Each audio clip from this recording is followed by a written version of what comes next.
que Ecuador, antes de llegar al poder Correa en el 2007, tenía la Constitución unas figuras que le permitían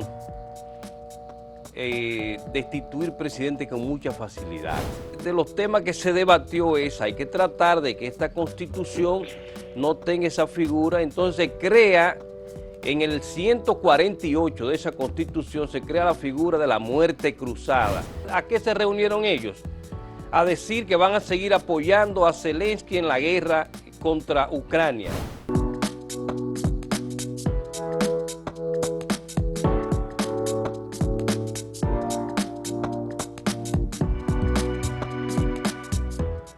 Saludos amigas, amigos, ustedes sintonizan Acento TV y este es su programa a partir de ahora.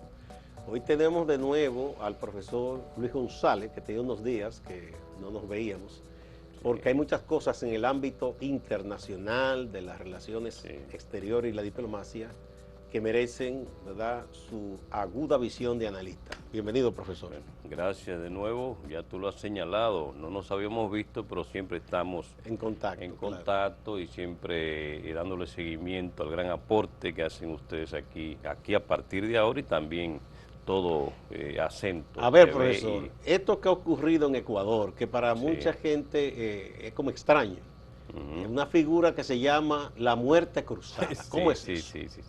Mire, lo que sucede es que Ecuador, antes de llegar al poder Correa en el 2007, tenía la Constitución unas figuras que le permitían destituir presidente con mucha facilidad. Y destituyeron muchísimo. Abdalá Bucaram, porque bailaba como, bueno, con todo respeto, que no es lo mismo. No. Hipólito Mejía, un hombre, pero hasta por decir las cosas que decía el presidente Hipólito Mejía, podían poner una excusa. Aunque Abdalá decía cosas que se pasaba. Y bailaba y saltaba. Entonces, por cosas como esas, pero después de Abdalá hubo otros, fueron como 3 presidentes de manera consecutiva. Entonces se produce, ya todo el mundo recuerda, para no cansarle, como dice, con la historia, llega al poder Correa y al año siguiente de llegar al poder él convoca una constituyente, claro, no, él era el presidente, pero se une todo el pueblo ecuatoriano. Y uno de los temas que se debatió es, hay que tratar de que esta Constitución no tenga esa figura, entonces crea, en el 148 de esa Constitución se crea la figura de la muerte cruzada, porque se supone que si yo, presidente, te voy a destituir a ti, asamblea, sabiendo que yo también me voy, pues yo lo pienso un poco más, por eso se llama muerte cruzada. Lo mismo, si es el Congreso, la asamblea, que plantea, que asume el artículo 148 para destituir al presidente, pero también se va. O sea, eso es lo que establece el artículo 148 de la Constitución de Ecuador, que se llama como muerte buscando un cruzada. Contrapeso entre Exacto, el legislativo y el ejecutivo. De que procuren entonces mejor ponerse de acuerdo, porque destituyendo al otro también te vas tú. Eso fue como buscando como que lo reflexionen más. Pero aún así, porque ahora me estoy acercando a por qué tenemos esta crisis actual. Aún así, cuando asume Lasso en el año 2021, Guillermo Lasso, el presidente de Ecuador, cuando asume, que fue lo que incluso debatimos aquí en este programa con el caso de Perú y Pedro Castillo, sin control del Congreso, o sea, totalmente con poca aprobación con pocos legisladores. De los 137 asambleístas, Guillermo Lasso no tiene casi nada, de manera que no tiene la asamblea a su favor. ¿Quién tiene la mayoría? No absoluta, pero de todos los partidos que tienen representación de los 137, la mayoría la tiene el correísmo, o sea, el partido de Rafael Correa, el expresidente de Ecuador, que son 47.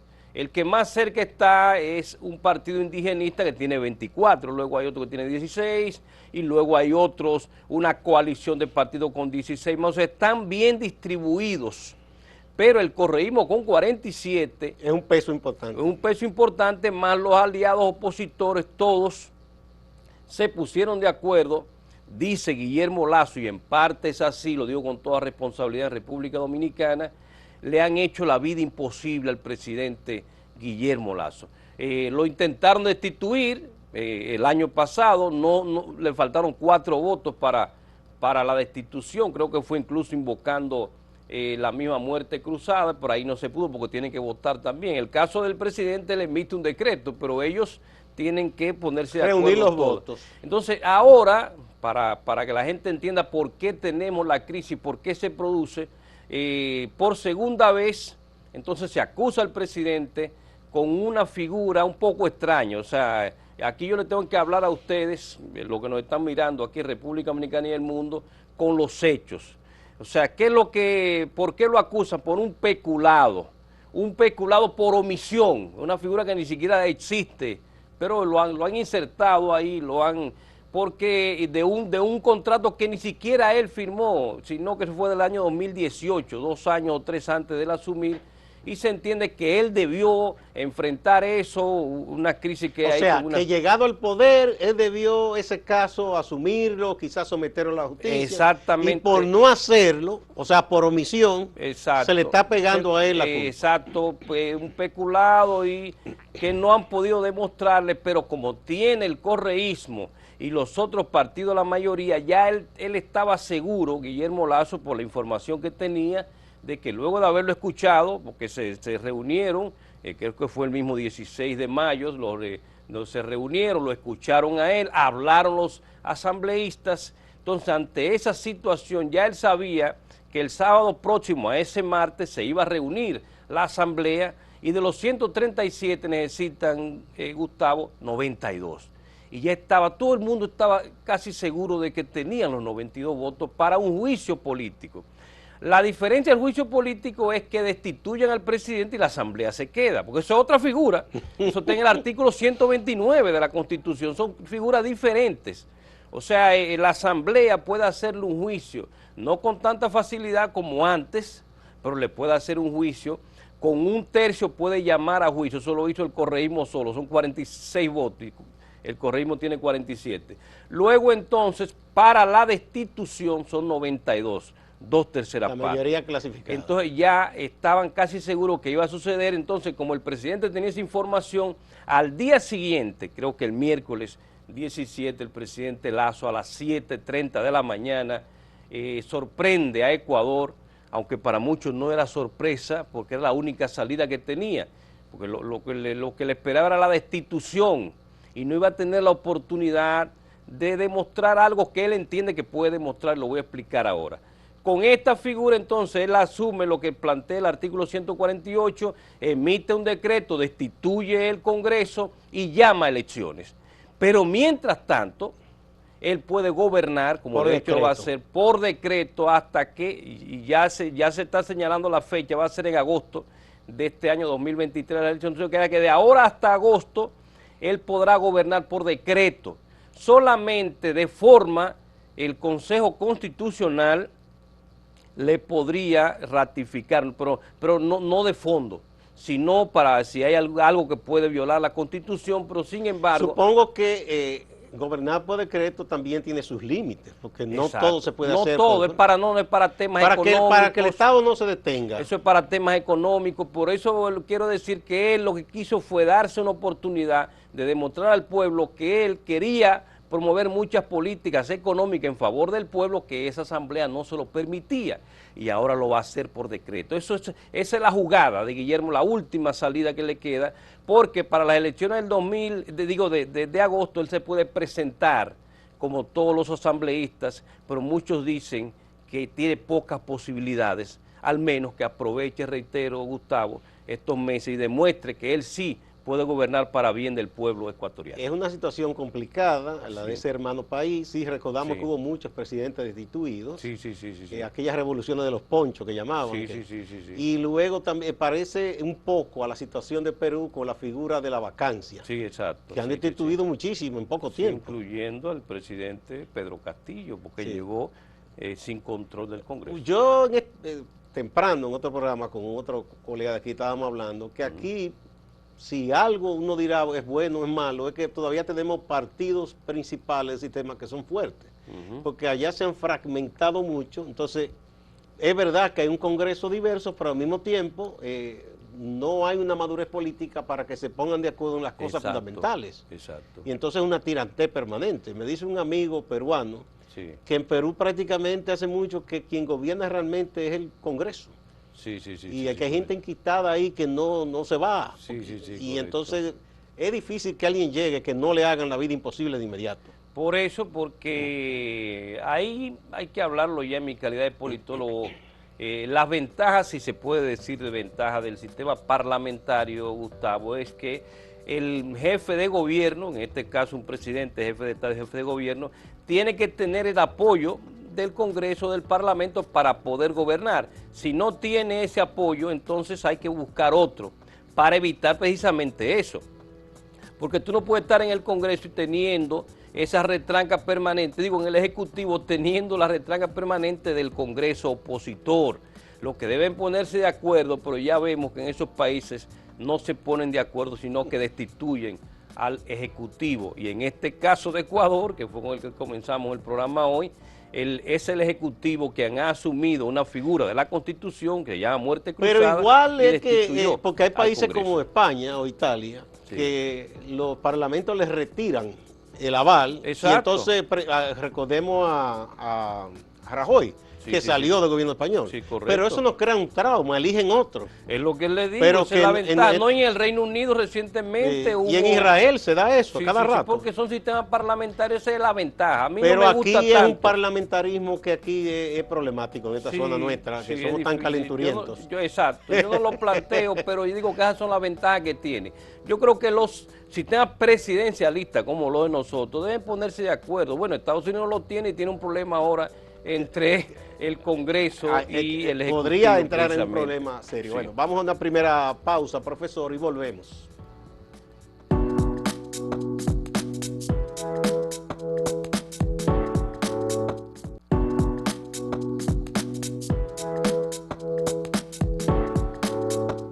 Profesor, el grupo de países más poderoso en el aspecto económico y en cierta medida también grandes potencias militares, se reunió en G7 y se reunió en Hiroshima, una ciudad que tiene una historia que ya sabemos, y generó ciertas tensiones respecto a un país regionalmente cercano a Japón, que es China. ¿Qué fue lo que ocurrió ahí? Sí, lo primero es que la gente tiene que entender, ya el G7 no es lo que era, o sea, cuando ellos surgen eran las 7 economías las potencias industriales más avanzadas del planeta, incluso en PIB también, usted lo ve en ese mismo orden. Las primeras 7 eran esas economías. ¿Cuáles son? Estados Unidos y Canadá de este lado del mundo, en Europa, Francia, Italia, Alemania y Reino Unido, y en Asia, Japón. Usted lo veía y ese era el orden.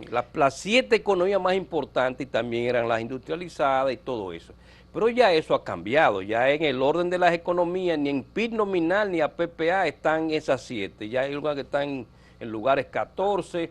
China, que no estaba ahí, es la segunda y primera, depende de cómo usted lo vea. India, que no estaba ahí, es la tercera o sexta, depende de cómo usted lo vea. Indonesia, que ni hablar de que estuviera ahí, está en la sexta en la PPA.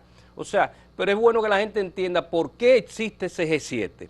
Eran y controlaban el 90% del comercio mundial también.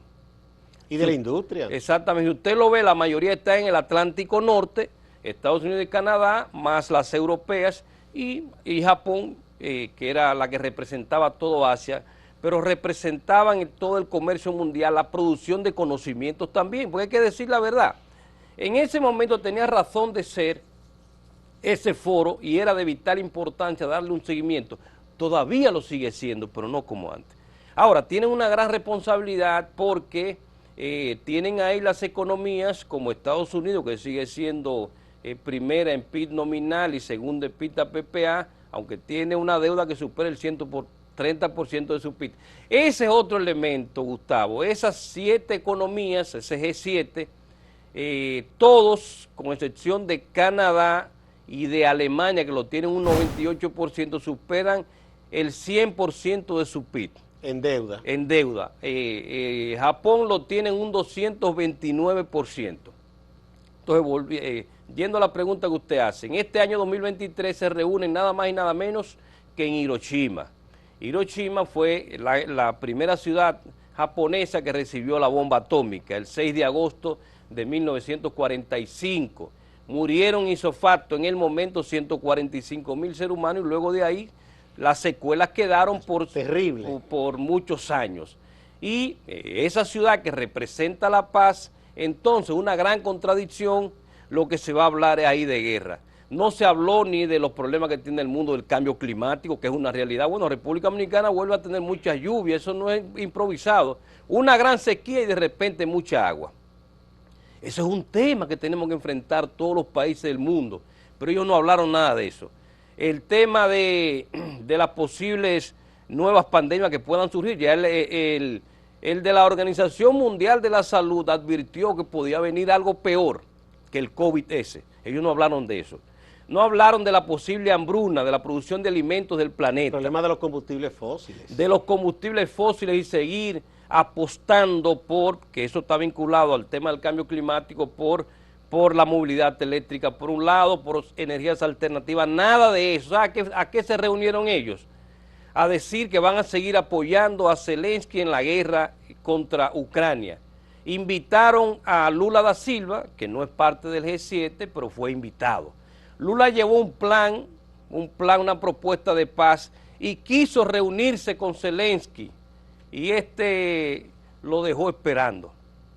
Se reunió con los demás que le estaban ofreciendo armas y dinero y a Lula, que lo que le llevaba era una propuesta de paz, lo dejó esperando. Y Lula es un actor confiable. Totalmente. O sea, China, Rusia, deberían aprovecharlo. Por cierto, que el presidente Abinader le agradeció a Lula que ahí planteó el asunto de la crisis de Haití. Ese es un que tema para nosotros eso es importante. Es un tema vital. O sea, lo que quiero decir que ese G7 ya no es lo que era, pero tiene una gran responsabilidad con el planeta y debe asumir los temas fundamentales del mundo. Pero no, el G7 se reunió, pero es una contradicción, por eso quise tomar sus palabras, Gustavo. ¿Dónde están reunidos? En la ciudad que debería representar la paz para el planeta, porque vivió lo funesto que debe ser para el mundo una bomba atómica, que es relativamente pequeña con respecto a las bombas que se tienen ahora. Ahora con 2 o 3 se acabaría la vida. Exacto, con una sola de las que tiene, de las 6.000 que tiene Rusia, una sola destruye Europa completo. Pero esa no debería ser, ese debería ser tema del pasado, si nos unimos todos y buscamos una solución a esta guerra.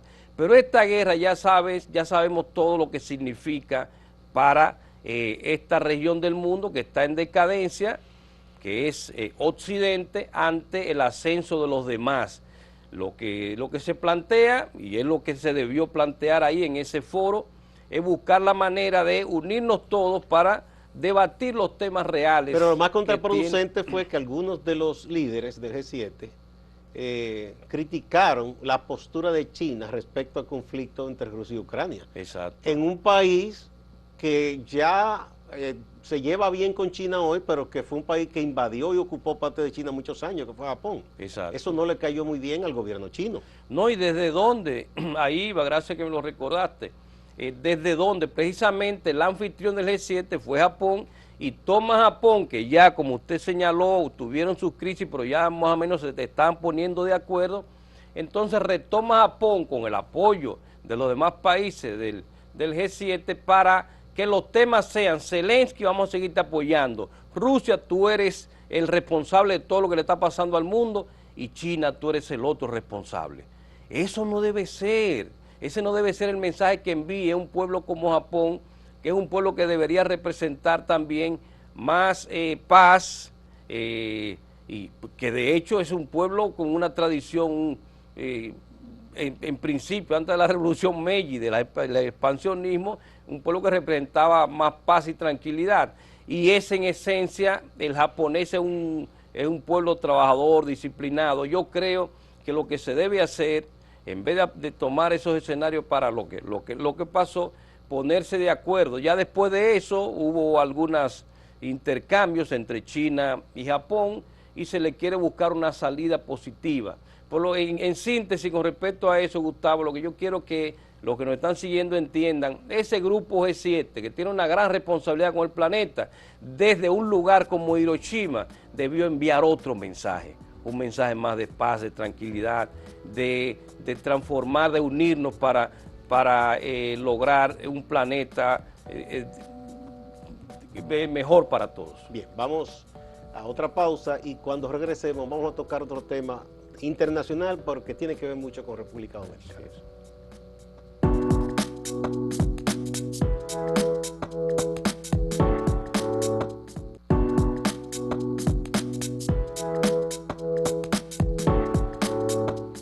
Bueno, profesor, en República Dominicana no se cansa de insistir en los escenarios internacionales que Haití debe ser auxiliado. Sí, así es. Que la comunidad internacional debe asumir responsabilidad. Bueno, precisamente el presidente Lula tocó, aunque sea de manera somera, el tema en esa invitación que le hizo el G7. Y el secretario general de Naciones Unidas, Guterres, ha dicho que sí, que hay que ver cómo se ayuda a Haití o se interviene, pero que antes hay que reconocer los errores que se cometieron con intervenciones pasadas, porque eso es lo que genera duda y recelo en una gran parte del pueblo haitiano. ¿Usted cree que es posible ahora que se dé el paso definitivo? No solamente que es posible, Gustavo, estamos compelidos, la comunidad internacional, ya ellos lo hicieron, o sea, lo que Antonio Guterres está planteando ya hasta cierto punto se ha hecho. Usted recuerda que lo hizo Almagro desde la OEA, que en este programa lo comentamos, y lo está haciendo Antonio Guterres con respecto a la ONU. Ellos saben que fue un fracaso total, todas eso, por eso el mismo pueblo haitiano está reacio. Sin embargo, ya ellos reconocieron, vamos a darle un voto de confianza a la comunidad internacional organizada, que es la ONU.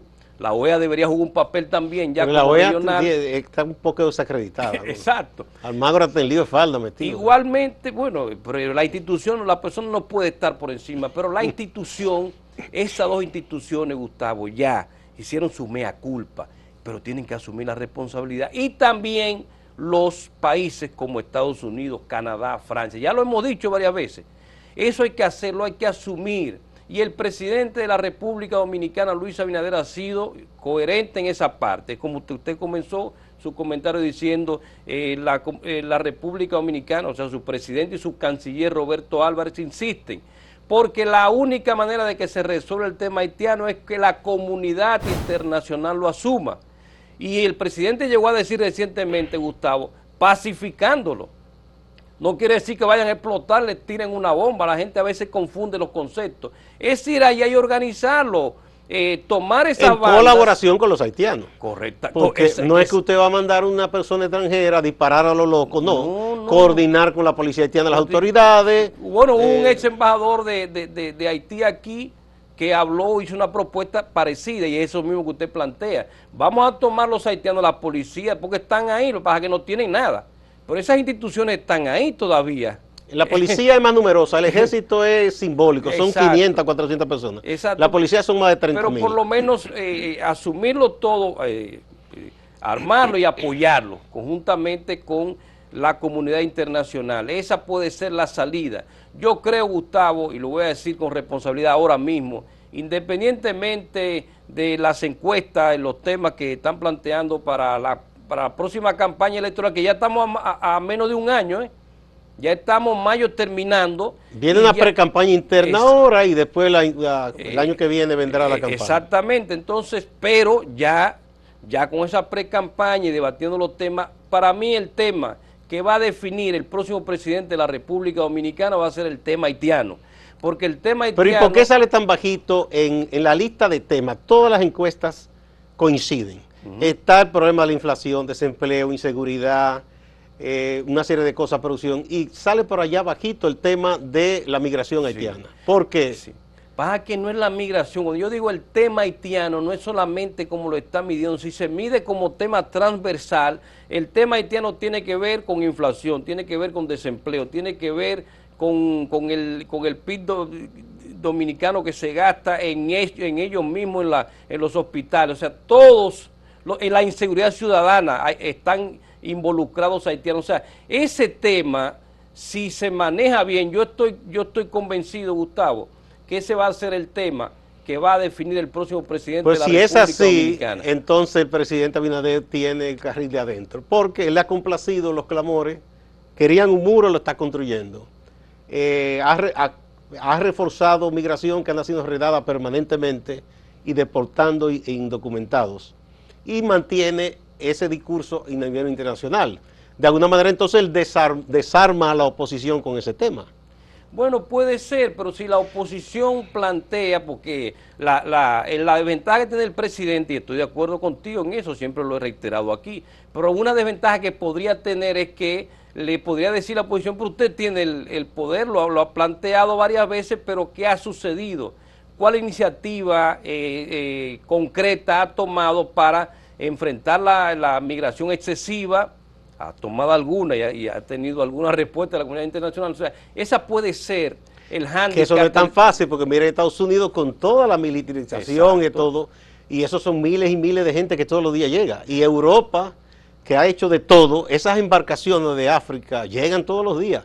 No es un tema tan fácil eso. Usted y yo estamos debatiendo aquí el tema, y así va a ser el tema, así va a ser el debate entre la oposición, que sabe que es un tema transversal, con todos los demás, con inflación, con desempleo, con inseguridad ciudadana, más el presidente, que va a decir eso mismo que usted y yo estamos diciendo. El presidente va a decir, pero yo tengo 4 años, porque desde que llegó ahí, es como él ha dado pasos. Por lo menos lo ha planteado. Tengo todo ese tiempo, pero la oposición le va a decir, pero ¿cuáles son los resultados? Porque Haití va a cumplir 2 años de la muerte del presidente, ahora en julio. O sea, estamos casi, va a cumplir 2 años y la desestabilización de Haití está afectando a la República Dominicana, y usted como presidente está llamando la atención, pero ¿cuáles han sido? O sea, ¿qué ha sucedido con la diplomacia? Y este es el canciller Roberto Álvarez, que no ha conectado eso con la comunidad internacional para que definitivamente asuma el tema de Haití y lo enfrente. Si el presidente lo logra antes de irse, yo creo que eso le va a dar una posibilidad mayor. Que no es tan fácil porque somos un pequeño país que no nos escucha muchas veces. Pero bueno, el tema está ahí, es un problema. Sí. Vamos a ver qué sucede de aquí a allá. Muchas gracias, profesor. Han sido tres temas actuales lo que hemos tratado hoy. A ustedes también, amigas y amigas, gracias, y no se vayan, que hay más en Acento TV y Acento Portal.